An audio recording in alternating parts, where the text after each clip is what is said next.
gentlemen, let's hear it for Jai Opetaia!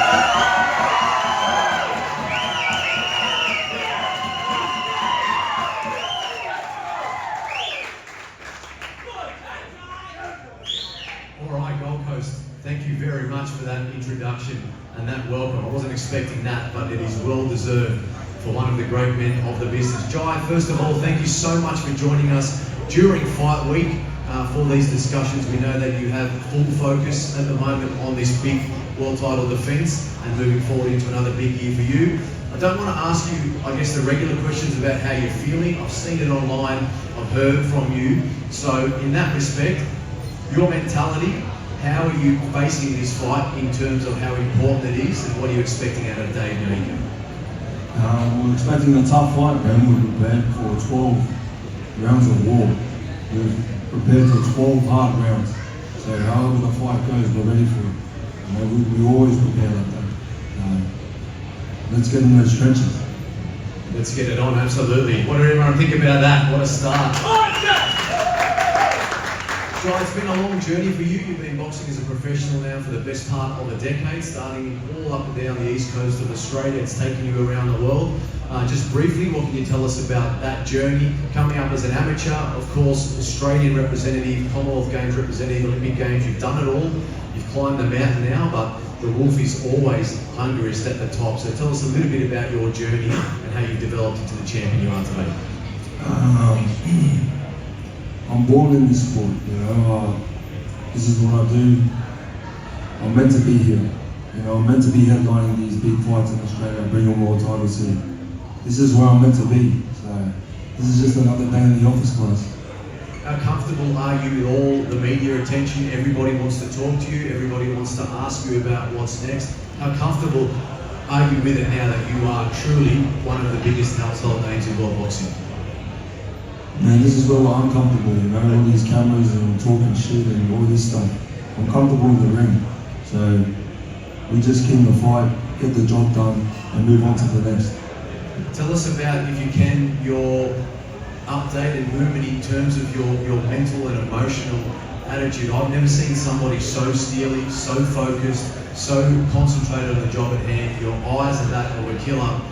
What's it like to be in that zone and to prepare yourself at that level? Because I feel like that development, you know, in the work that you've done with Mark Matthew from Wicked Bots over the last 4.5, 5 years, has just seen you become a mental monster. You've just become somebody that is ready for anything, and as you say, ready for war.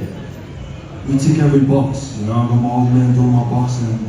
I've got Mark Matthew doing the conditioning. You know, we got the gel of the team, Kerry. People that work behind the scenes, Mick and Fran and Tasman fighters, and together we're taking over the world. So everyone ticks the box, everyone does their job, and you know, I do my job on fight day. Fantastic, let's hear it.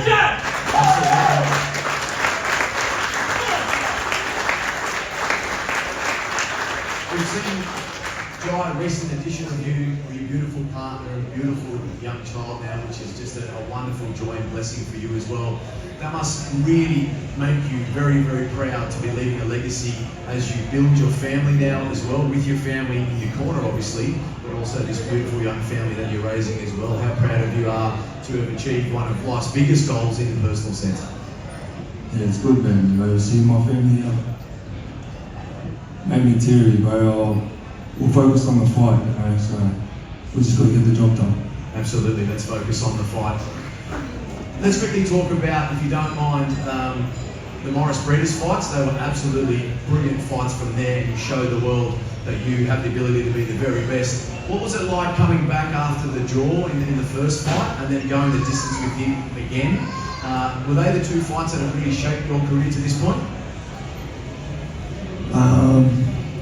The broken jaw was the one, you know, winning the world title here on Gold Coast. It was the one that sort of skyrocketed us onto that international level. But my career started a long time before that. Like I said, I am born and raised in this sport. I know nothing else. This is my life. So these are just all fruits of the labour. You know, being here, being a part of these big cards.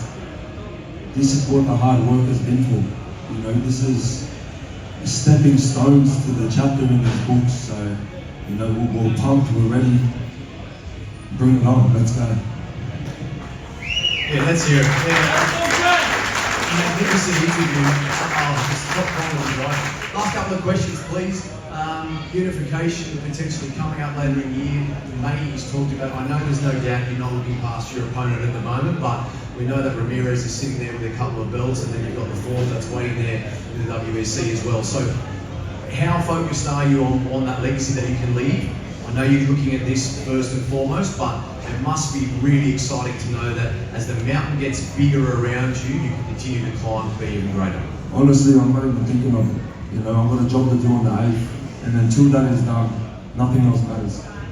Fantastic. All right, I think we'll leave it there, ladies and gentlemen. We've got some of the best responses you'll ever hear out of a world champion right there. So let's have a round of applause.